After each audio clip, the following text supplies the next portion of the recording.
Welcome to signing day. Some of you guys have been here since 6 a.m., but it's great to have everybody here today. I think signing day is a great day for the University of Pittsburgh. We get to add, really 26 total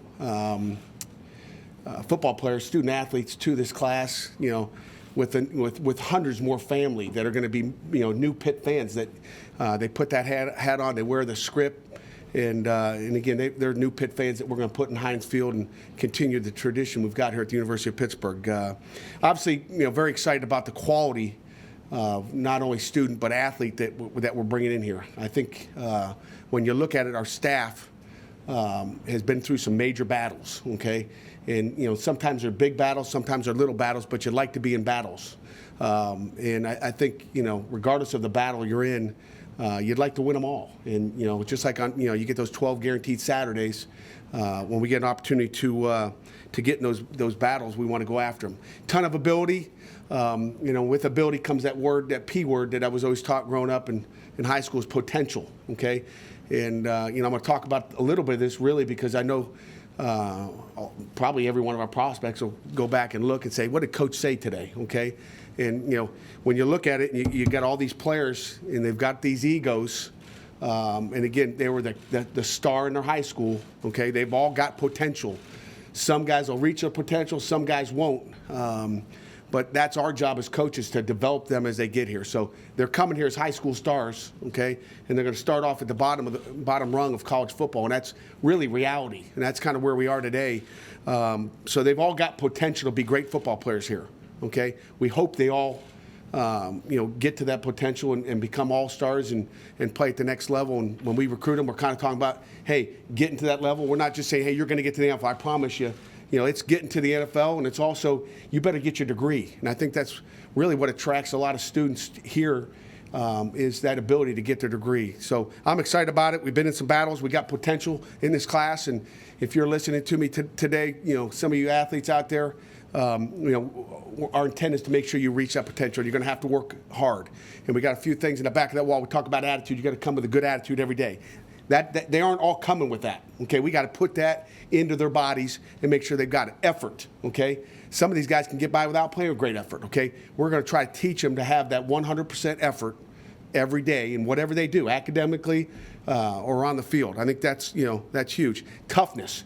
A lot of these guys, we see toughness. I mean, you can see some toughness and some attitude on the field. Do they have it off the field as well? But, we're going to try to instill toughness. And then, ultimately what our coaches have to do is instill that knowledge, which is back there. And some of you guys have been in this room a lot. Those are, really the backbone of this football program that we're going to try to instill in all these guys that have potential. And I think that's the key. A ton of stuff goes into this recruiting. I mean, the work and effort, some of them are since I've been here. We've been working on, okay? Some have been 2 years, some years, a year, and some prospects maybe a couple months that we've worked hard. But I really want to start off really by thanking, number one, the 2017 class that signed their letter of intents and scholarship papers today, to thank them for, really their trust and faith in the University of Pittsburgh. And it's not just me, it's in every bit of the process, okay? And I want to thank those guys because it takes a lot. This is, I've been through one major decision in my life, really two, and I say major decision because I didn't know what to do. Okay, when I took this job, it was a major decision. I had no doubts this was, the right thing to do. This was easy. But I've been through a decision, maybe 6-7 years ago that was like, wow, I don't know what to do. For 3 days, I didn't know what to do. These guys go through months of not knowing what to do. So I want to thank those players and their families for all the support that we've got there. Our coaching staff, and not only our coaches, but our coaches' wives and their kids, because they're all affected. My wife and kids are affected. I want to thank those guys because no one really understands the effort they put into it. And we can tweet about it, how many places they were and stops, and Coach Harley can, get all his pictures, and Salem will have his signs. But no one really, if you were on that trail one day or 1 week with our coaches, you'd realize really what they sacrifice for this university. I want to thank our coaches and their families and their wives especially because they've got to put up with us. So in case tonight our coaches forget to thank their wives, I'll make sure I get that in.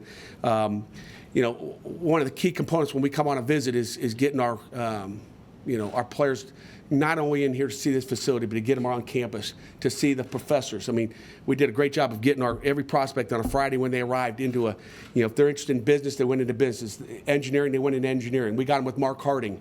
So I want to thank all those guys on campus. I can't individually thank every one of them, but everybody that was associated with helping us, in the classroom with really what Pittsburgh is all about and really why you come to school. So I want to thank them. I want to thank Mike Faribaum and Tanea, Keith Davis in our academic support for all the Saturdays they spent with us or Friday nights that they spent with our prospects. I think it's, again, just unbelievable. And then Penny and Life Skills with everything he does there. Penny is usually a highlight. I don't know how much you guys probably need to go do a story on Penny Samaya. There's not a mom that walks out of there and says, I want him to, be here with Penny, okay?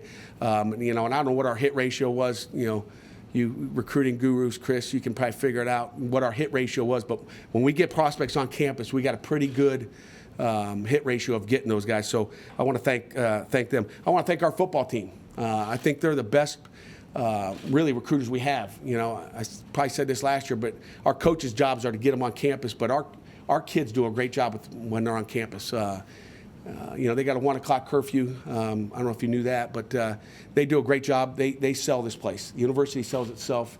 I think they do a great job with hosting our football players. And then I want to thank our fans. Okay, I want to thank our fans. I want to thank the Panther Pitt, the Oakland Zoo.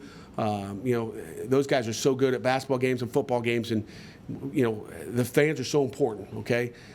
We don't need them to interact with the guys on Twitter too much or in a bad way, but fans packing that football stadium, fans packing the basketball arena help us out, and the more we can get of that, the better this program is going to be. Some quick facts about the class, because I know you want to get rolling here, but a total of 25 signees, okay, which is a good number, and kind of addressed earlier just some of the, we had 19 seniors. We had some guys that were going to move on and not take their fifth year. But it was a great class of 25. We also added one walk-on who I'll really start off, by talking first, just because we're going to go in alpha order. But walk-ons are so critical to this program as well. You look at some of the guys that made some impact, probably had more plays than anybody, with Sean Odowu and George Ashton. I mean, two walk-ons that came in and made an impact last year. This is another guy that could. And so whether they're signees or walk-ons, we treat them all the same here. And the better walk-on we get, the better this program gets. Total of those 20, really 6 individuals, we got 20 total captains. We took 14 offensive players and 10 defensive players. We got 1 WPIAL champion. Does anybody know who that was? Paris Ford, thank you. We got 4 state champions. Paris, of course, Todd Sibley, Albert Tucker down at St. Thomas Aquinas, and Dontavius Butler at American Heritage down in Florida. 15 All-State award winners, 9 of them are first team. We currently have 5 members, in our class, which I think we talked about earlier. But they're doing a heck of a job down in the weight room and running and going through agilities with Coach Andrews down there. We've got 10 different states, which is a lot. When you think 50 states, really it's 9 states and I guess a different country, I should say. The first thing we want to do is recruit our backyard, okay? And let me count these: 9, 10, 11, 12, 13, 14 of the 25 really are from our backyard. And, it starts right here in Pittsburgh. And we got 5 guys from the state of Pennsylvania, which is good. We'd like to have 10, but we're going to recruit the heck out of. We've already, got some offers out for the 2018, trying to get on them as early as possible. But we want to do a great job in our backyard. And again, we never have enough. And there's some guys we'll miss on and make mistakes on and not get, and it'll drive you nuts. But we start right here. And actually, Monday and Tuesday, we spent the 2 entire days of really just focusing on 2018 right here, nowhere else, okay? So 5 in PA, we got 4 in Ohio, which again, I consider, one of our neighboring states. We got 3 in New Jersey, and then we got 2 in the DMV or the DC, Maryland area, none from Virginia. And then whatever we don't get in our backyard, we're going to move out and go elsewhere. And, a couple of places we've gone is, one of our major, I guess backyards is Florida. Excuse me. And we were able to land 7 guys out of Florida this year, which is, a great job again by our coaches. It's a long way from home. We've got a great name down in Florida, and happy to get those. We got 1 out of Connecticut, with connections. We got one from Alabama, which really you could say is a backyard guy because he, the year before as a junior, he played in Ohio. He was from Alabama, moved up to Ohio to be with his mom, but really Ohio, Alabama, whatever you want to call it. One from the state of Washington, which was a transfer, and one, the longest way from home is Australia. So that's what we got there.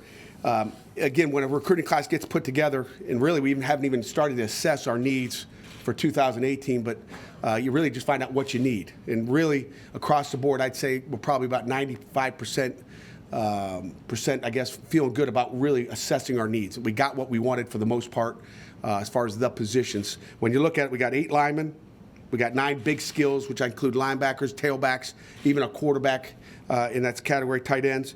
And we got 8 skilled guys. So very balanced class as far as what we took. Big guys to I guess, skinny, athletic guys that could run, okay? I'm going to, briefly go through these and just give you some quick hits on each guy. At the end, we'll open it up for questions. There's a bunch of them, so I want to go through it probably as quickly as I can because I know you know who they are. They are already. But Cal Adamitis is the first guy, long snapper from Central Catholic High School. We had him in camp. And again, I'm going to somebody count up, Chris, you can count up how many camp guys we had here. But we had him in camp, saw him in camp, and I always think a live evaluation is the best. But Cal is a guy, again, that, is following, snapper Pat Quiron, who was the long snapper here for the last 2 years, and you could almost say 3, but I wasn't here. I think he had some of the duties, but not full-time duties. But he did all our long snapping. So we're looking for a guy to come in here. We think Cal can come in here and earn a scholarship, and he's going to compete at that position. Deslin Alexandri, kid from Deerfield Beach, Florida. Again, a kid that's a mid-year kid, was in here late. Again, got into a major battle. He was originally committed to North Carolina State, a big athlete. We don't know how big he's going to get with all these guys when you talk about, developing that potential. But Deslin is, going to be a great defensive end for us right now. And I see him, he's probably about 250, 255 right now and only getting bigger. Cameron Bright, who is our Alabama commit from Park Crossing, again, had him in camp. Came over from, the Akron area, really, I guess Cleveland, Akron area. We saw him in camp, so we know what we're getting as far as that goes. A superb athlete as far as linebacker goes, fits into our scheme. And we're excited to go to have him on campus here in the future. Max Brown, again, one of those guys that had a lot of faith, I think, in sticking with us through, looking for an offensive coordinator, quarterback coach. And Max was the guy that came on campus, fell in love with the place. Max originally from I guess Washington Skyline High School in Washington, and he was a USC transfer. Big, good-looking, well-spoken young man, and has been nothing but really a leader and a tough guy in the weight room, which sometimes quarterbacks aren't tough guys. But when you talk to Coach Andrews just in his time down there already, he's like, Max is a tough dude. And, your quarterback better be tough because he's going to have the ball in his hands every snap. Dontavius Butler, wideout from American Heritage High School. Saw him in a satellite camp down there. So when you guys go back to do your notes on satellite camps, whether they get canned or not, but we were fortunate enough to see him down there live. And I also went to a practice after the season was over because they were still playing in the playoffs. So I had a chance to see how strong his hands are and how athletic he was. We didn't have him camp here, but we were able to see him in practice and also see him at a satellite camp in the summer down in South Florida. Grant Kerrigan, tight end from Pine Richland. He's kind of I guess a transplant into Pine Richland. Dad played basketball here. Was a good player. He's kind of moved around a little bit, but started off in Las Vegas. We've had him in camp for the last couple of years because his dad's coming back. Matter of fact, we saw him in camp twice last year. He's a guy that, again, another guy with a lot of faith that believed in what we were talking about, but came to camp and we said we need to see more, okay? And then we got him back to camp. He had a sprained ankle, and Grant did a great job. Matter of fact, we only got into camp once, but we saw camp tape up in high school. His head high school coach does a great job. And was able to sneak us some tape during the season, preseason. Kamate Carter from Gaithersburg High School in Maryland, East Mississippi Community College. I had an opportunity to go down there and visit his college and really spent some real good time there as well as our staff did. But was a quarterback in high school, big athlete, great personality, a guy that was at Penn State at one point, and we're happy to have him here. I think he's going to be a great kid. He's, he laughs and says he was at second. I don't know if you guys watch that TV show, Second Chance U, but he's got a second chance here, and we're looking forward really to getting him in our hands and developing as a person and as a football player. And I really like who he is right now, and can't wait to get him here. We got a punter from Australia, Chris Adulu. Okay, Chris Adulu is a kid with an explosive leg that right now is hitting the roof in the indoor, and he wants Coach LaSalle and Coach Junko to see if they can raise the roof a little bit. He's a guy that we hope to compete this year with Ryan Winslow and take over the punting duties. Andre Powell did a great job at FaceTiming him in Australia. I don't know what time of night they were FaceTiming, but did a great job of communicating with him and with his connection. It might be a guy you talk to near the end here just to find out a little bit more about that. Again, alphabetically, right in the middle of the pack here, A.J. Davis, which we had an opportunity to witness his signing here on national TV on ESPN, and AJ's a guy that we worked hard at, and I know Coach Conklin was down in there. Last guy that signed his papers this afternoon. He's got a teammate that's coming with him, so I think Damari Mathis, also helped him a little bit, give him the nudge and talking about who we are as people, and again, another major battle that we were in till the end. And I think on ESPN they mentioned just 3 schools, but there were some schools he axed out of there way before that he came down to the best people. So glad to have him. Jerry Drake, again, another guy we battled, Oklahoma. There was rumors when he came back from Oklahoma, he committed to Oklahoma. Michigan State was in on him and offered him, and we were able to slip in and get a visit before Michigan State did, I believe. From Palm Beach Gardens, Florida. Again, really originally from Alabama, moved into Florida to go to a better high school, and their coaches did a great job there. Owen Drexel, another tough guy, earned a scholarship in camp, came to camp here on campus, and the #1 center in New Jersey, from Montclair High School in New Jersey, recruited that high school for a long time, and Coach Fiore, the head coach there, was a guy we've been, I called him actually after he committed just to say, hey, thanks a lot, finally got one out of there. But a great high school, they do a great job, and we're happy to have Owen here. Paris Ford, really been recruiting him since we walked in the doors here, and Rob Harley's done a great job. Was really his recruiter as well as the defensive staff. We try to team recruit as we go, but Paris is a guy that's been just a loyal guy since he committed to us. Had a lot of people tampering with him, calling him, FaceTiming him, doing whatever. The last week, he had several schools that came in last couple weeks really to come in and try to switch them, turn them, flip them, and Coach Steele and really the whole administration at Steel Valley High School here in Pittsburgh did a great job at securing him, and he had coaches try to get him out of school, and he said no thank you, didn't even walk out. In the past I've had people pick up the phone and say, Coach, man, I got to talk to you. Kenny Pickett was one of those guys, but Paris didn't even have to pick the phone up. He was there all the time, so I thank him for that. Gabe Hoy, big athlete, offensive lineman, again was at camp. We saw him at camp. We've got one of his previous players, so Coach Render's done a great job of developing offensive linemen there. Came from Brandon Ford's high school. We've been happy with where Brandon's been in his year here, and Gabe has been, again, just the same as his counterpart. But big 6'6", 265-pound athlete, basketball player, very athletic, and again, saw him at camp, so we feel pretty good about that. Kyle Nunn, again, a very rangy 6'3", 200-pound. When I raise my hand, you always seem to click that camera. But a big athlete, okay? And we're going to put him at the money linebacker. He's a great blitzer. Again, we saw him at camp, and he's just going to continue to grow. He may be a 250-pound DN before it's all said and done. But Kyle came to camp. Kenny Pickett, talked a little bit about him already, but we had a chance to go out and watch him, throw in the spring. A quarterback coach was out there, had a chance to really, get that I guess on campus throwing that all quarterback coaches want to see. We were able to secure him. I think came down to us in BC at one point, and then North Carolina came in near the end when we didn't have a quarterback coach intact, and again stayed with us. He's in town. He's tough, doing a great job in the weight room right now. He's athletic. He's smart. I can't wait to watch him play. Some of the future there. Jason Pinnock, DB out of Windsor, Connecticut. High school, and again, a corner. project him as a big old corner, big 6-foot corner. I know you guys like those corners, but really had a great connection with him. His dad played for Bill Mallory at Indiana, so as soon as his dad came on campus, it was like, wow, we have relationships from years back. Coach Hill and Coach Conklin did a great job with Coach Salem, triple teaming that guy up in Connecticut. Charles Reeves from Steubenville High School in Ohio, a big 280-pound tight end that really hasn't played in the line of scrimmage very much, but again, mostly played wideout as a junior.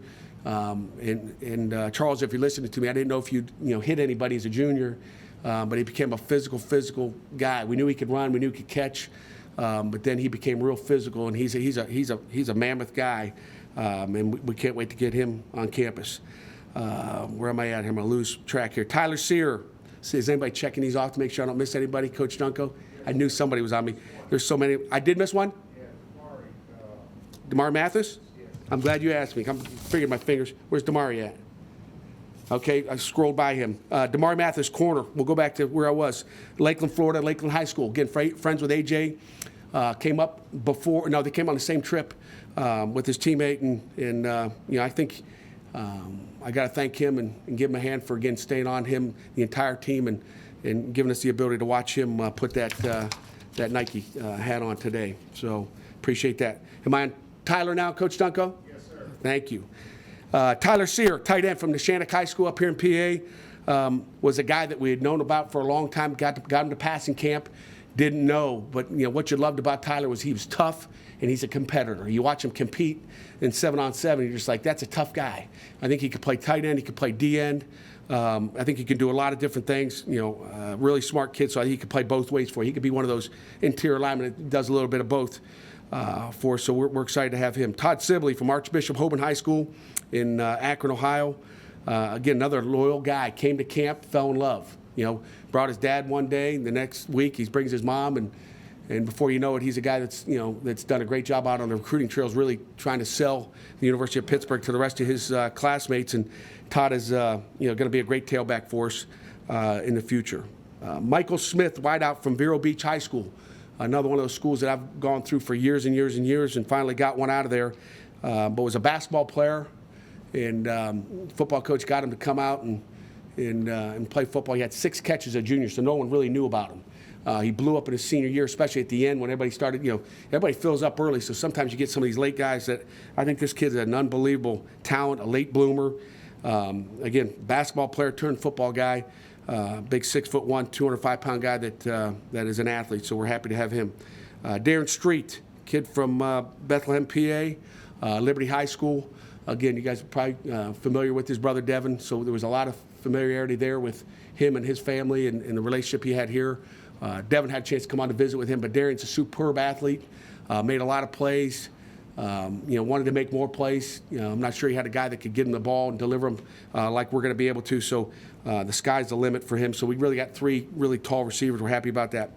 Albert Tucker, linebacker from St. Thomas Aquinas High School, probably one of the top, if not the top high school in the state of Florida. I think they signed, Coach Salem told me earlier today, 19 Division I players signed out of that high school. So you talk about football, 19, that's unbelievable. I mean, that's almost an entire football team.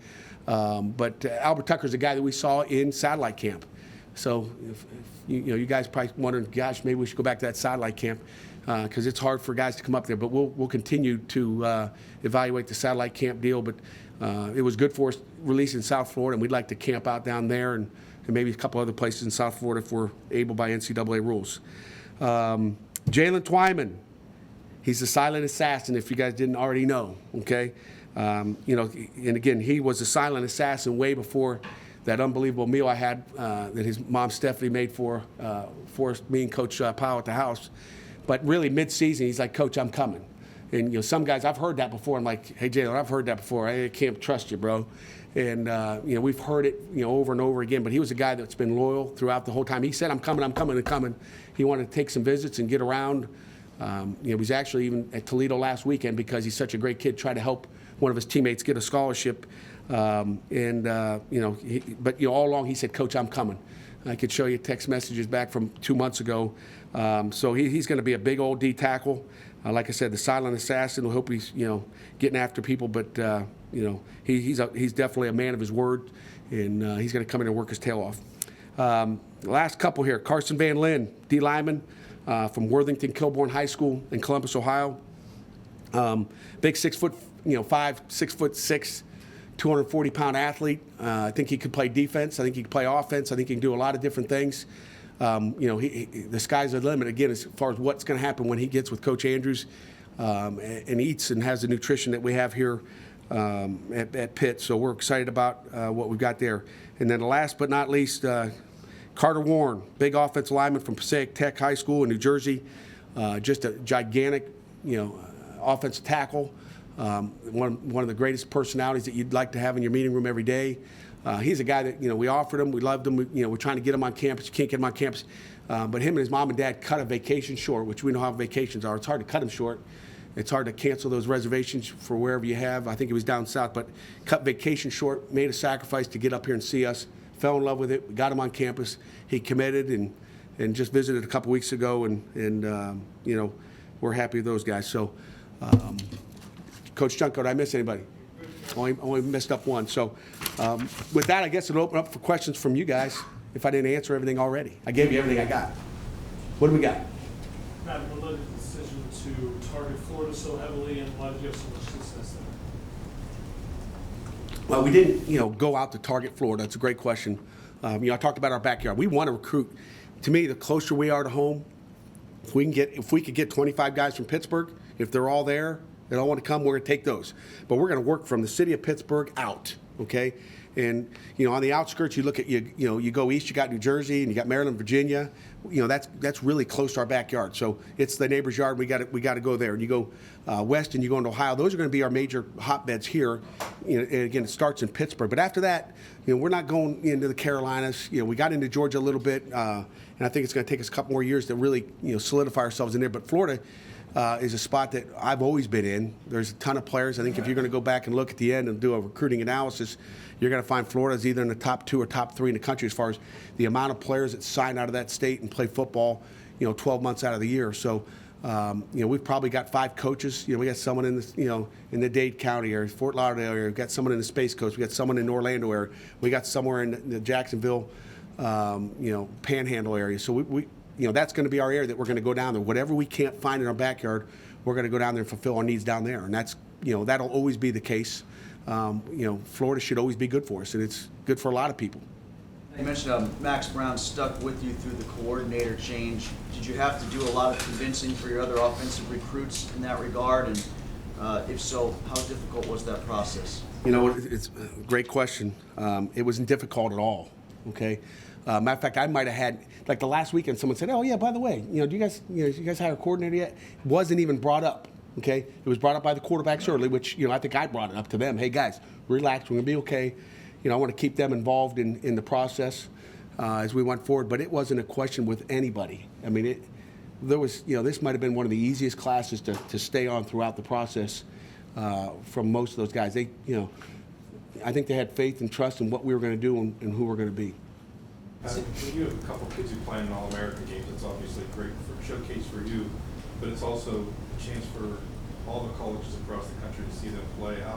How touch and go is it as a recruiter in the month between that game and today, in terms of just hanging on to your recruits? It's always touch and go, and some guys are tougher than others, and then there's some ones out there that got away, which are the toughest ones of all. But as I look down through it, late guys, and we know AJ was a guy, a late guy that you were, constantly on. Kamonte Carter, another guy that had a lot of action. I mean, Damari Mathis is a guy Florida was, jumping in on late, trying to, find out where he is, what he's doing. Going down the list. A lot of it was early. I mean, Michael Smith, because he was a late bloomer, had a lot of people coming in there near the end. But, Jalen Twyman, again, was committed to us a long time ago, but wouldn't tell anybody, so you never knew where you were going to get there. But it's touch and go with certain guys, and then there's a lot of touch and go guys that we're not talking about today that are signing somewhere else. There's another dozen of those out there that we aren't talking about that somebody else is that you either went after or lost at whatever point. So it's always touch and go. Seems like you guys have kind of prioritized Ohio a little bit. You obviously had a lot of success down there. In where, Ohio? Ohio, yeah. You obviously had a lot of success down there when you were at Michigan State. Yeah. You kind of see a similar opportunity at Pitt to have a lot of success down there? No doubt about it. When I look at the number, getting 4 guys out of there, I want more. I really want more. We want to get more right here, okay? Because when you get them right here, you got more families coming to the games, and I think the closer that support is to you, the better off these kids are to some point. But we want to get more out of Ohio, okay? We're going to take it by, like I told you, we've already been in PA 2018, and we're going to move to Ohio and really just digest what's in that area and figure it out, and then go to New Jersey and just hit all our local areas. But it's always been a good area for us. It's great football. Sometimes there's up years and down years in every area, and that's why you have to have supplemental areas to go to, like Florida or Georgia, where there might be an abundance of athletes down there. Pat, at what point did you know that you'd be getting A.J. Davis to commit, and what was the excitement like leading up to watching the announcement? Well, we watched it in here. I think some of the guys were in here. Some of the media was in here. It was a guy that went down to the wire, went down to that. We knew we were in the mix. We knew we were one of 3, and you had that conversation. And one day, I'm a percentage guy. So hey, how much? What's a percentage? Give me a percentage. And for a long time, you got 33%, which ain't very good. You wish he'd at least give you 50%. And one day you get 50, then it was back to 33, then it's 70, and you're feeling pretty good until you call him the next day and it's down to 30, and it's like, where'd that 3% go? So I mean, it's all over the place, and he was a guy that we found out today on ESPN. That's fun. It's fun to do that. Now it's not fun. The little son of a gun. It's not a whole lot of fun going up into it, but it was actually fun today. Coach, you touched on this with Carson Van Landen and Tyler Sear. It seems like you guys have maybe a higher number of two-way players than most other schools on the field. Is that something you seek out in your recruits? We do, but I think a lot of great players in high school, if they aren't playing both ways, you kind of wonder why. Now again, at St. Thomas Aquinas, when they got 19 signed, so you got to take every school into account. But we want guys that can play both ways. We like guys that don't come off the field, that love the game. I mean, I'd be worried about guys that could only play one way when they got 32 guys on the team, and they're only playing one way. It's like, wow. But then you also have to take into account some high school coaches don't want it. They want to keep as many guys out. So you have to know, where you're recruiting, who you're recruiting, who's what's the head coach's style. But to me, the more guys, the more that a guy can do, the more important he is to this program. And and again, we saw Jordan Whitehead's play both ways. You see Maurice French can play corner, play wide out. The more guys we have that can do that, I think the better football program we become. Pat, can you talk about Paris Ford and compare what you saw from him on the field this year compared to what you saw from Jordan Whitehead before he signed? You just see a quick twitch guy. I mean, I think what we saw this year is what you saw a year ago. I don't know if you saw this gigantic difference, and I think Paris is only, I think the sky's the limit for him when he gets in the weight room and is with us 24/7. But you just see a quick twitch athlete that will snap on you. He's physical. He loves the game, and again, I don't know if we've got, a guy back in the secondary right now that has the attitude he does. And it starts up there. That guy loves the game, and I think he brings a little bit different attitude to the back end. It's going to be fun to have him in those meetings. I think Coach Hill and Coach Conklin are going to be excited to have his personality in there and his desire to be great. Seeing the group of guys who potentially you think could make an impact this year? I don't have a crystal ball. I'd like to, this one looks like it, but it's, I could rub that baby down, but I will not do that to him or any of these other guys. I mean, and the guy I say won't make an impact will make the impact. So I think every one of these guys, as I talked to them today, like, hey, get ready to go, okay? Get ready to go. Get those things on the back wall, in your mind, and get ready to play. Really don't say that in recruiting process. The worst thing I think you can do to a kid is say, hey, hey, you're going to play for us early. You're going to start. You're going to start. I guarantee you're going to start. We really don't have that conversation, even if they want to hear that. But I think what we try to do is say, hey, come here. You're going to have an opportunity to play. We're going to give you opportunities. We get into camp. Spring ball. We're going to go 1s, 2s, 3s, 4s, 5s if we have them. When we get into camp, we're going to go 1s, 2s, and freshmen. I've seen enough of the 3s and 4s through camp. You earn to get yourself into 1s and 2s.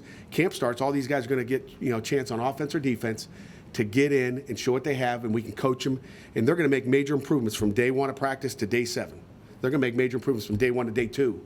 And we have to give them that opportunity to play. That's how we'll get a Jordan Whitehead to pop out and play. A Maurice French that will show, and I'm sure there's some more I'm missing, but those are two that come to mind. And you talk about Harris's attitude. Is that, I mean, do you need that? I mean, especially on that back end. I mean, is that something that, are you hoping that sort of permeates the room? I think you want it to permeate the program, to be honest with you. You know, I like those guys that have some stuff to them. You know, I got a little stuff to me. I don't show you guys all the time, but try to keep that, you know, closed up. But, you know, I want some guys that love the game, that, you know, that have emotion. You better play the game with emotion. I guess, you know, to say it best, you know, he's a player that plays with emotion.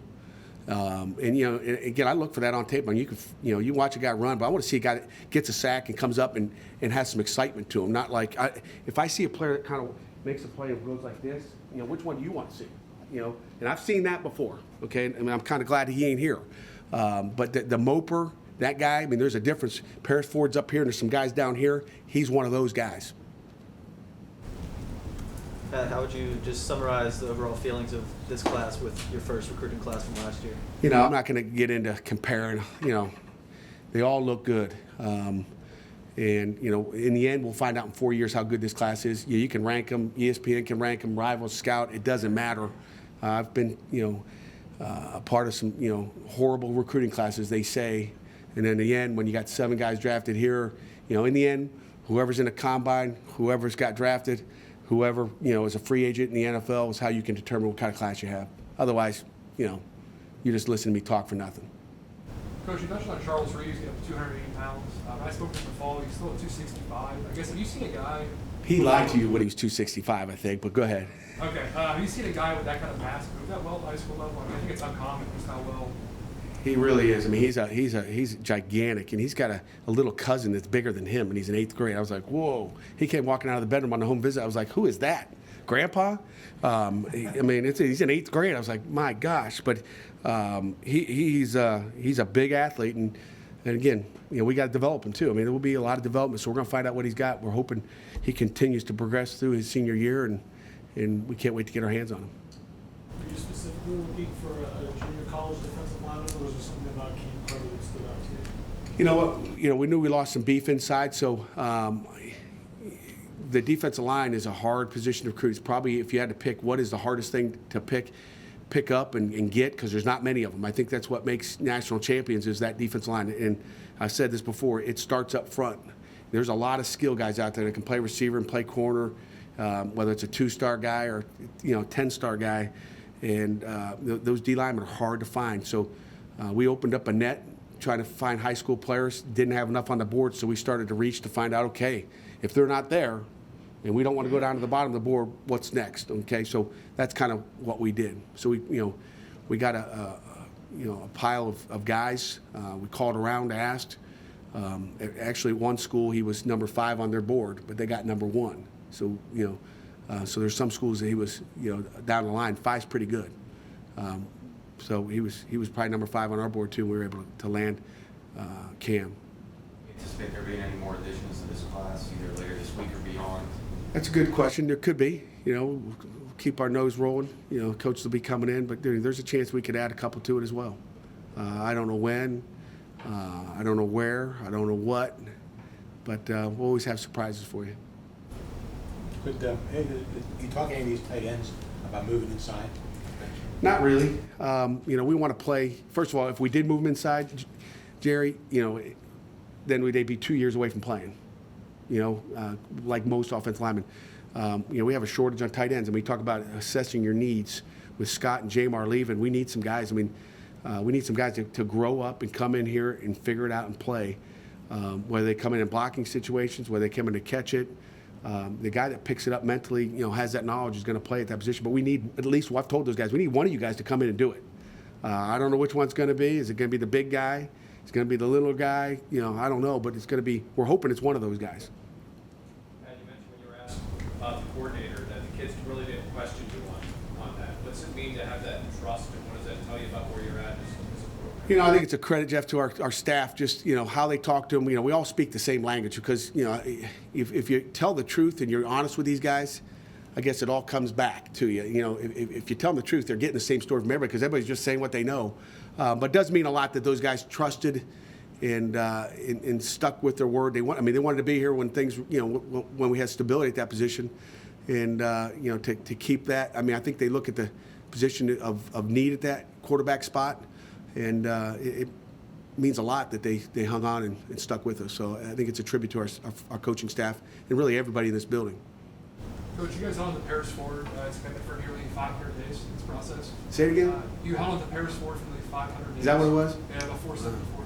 Yeah. Was there ever a moment, I know you mentioned James Franklin coming by his high school. And, I did not mention James Franklin. Penn State You came by did. his high school. I did. In Miami, the potential visit was set up. Was there ever a moment where you guys feared losing him, or is that something you always? You know what? The last 3 weeks, no. After the All-American game that he went to, you wondered because you're hearing these rumors and you're reading on Twitter and you don't know really what the truth is and what's false. But it's young kids. But in our minds, no. But as a coach, you're not naive to wondering is he cheating on me? I mean, you always wonder if you're getting cheated on. I don't, but in the game of football, you do. So you always wondered what was going on, what happened at the All-American game, what did they do in the dorm room at night, the hotel room, what were they doing down there? He had some Miami buddies and all that, and I think they were recruiting him, not maybe the staff at Miami. And again, but there was never a time that really, there was words, but you just knew where Paris was. I mean, and Paris always came right back to coach. I'm 100% committed. That's how he always was, and that's what we got. Of the 8 guys you have on the staff in place, this is the 3rd straight signing day for you. How much of a help is that? I think anytime you're bringing new blood into the program, it's a help. But I don't like the old blood to leave either. Too. I look back at what we lost and what we replaced it with. We lost a lot of veteran football players. So I was talking about the coaching staff. You have all the assistants you have right now. The continuity of coaching staff. 3 straight days. It's good. I mean, but if you lose one guy, really it hurts you. And when you lose a coordinator 2 years in a row, it obviously hurts you. But you take a step forward and you keep moving, and things will be good there. Just like it was. Things got better. Okay, we expect them to get even better. You guys are obviously losing James Conner to the NFL, but you still had a pretty good core of running backs remaining, and then you had Sibley coming in. What does it do And to A.J. add, Davis. And when you add Davis to him today, what does that do to even further bolster? Coach Powell was skipping through the hallways today. I can tell you that. And again, he worked hard on both those guys. Again, we had a need there. We had need at running back, and when you lose James, that's a bang position as far as getting banged up. We needed both those guys, so it was great to land him. And to be honest with you, if we didn't get him, and we had faith, and we kind of held one, but we had another guy that was wanting to come that had to go somewhere else. So it's nice when you can be picky, okay? But AJ had picked, and there was another guy that wanted to come here that had to go a little further away from home, and we could have had him too. So that's the nice thing is, I guess you see what's on that list today, but there were some other ones we could have had too. And we were going to get 2 great tailbacks either way, but we're excited with AJ. Which, we got a 5'9" back and 5'11" back. We got 2 different, I think Coach Powell called it thunder and lightning, okay? And I don't care if it's thunder or lightning, as long as we got a storm in the backfield, we're okay.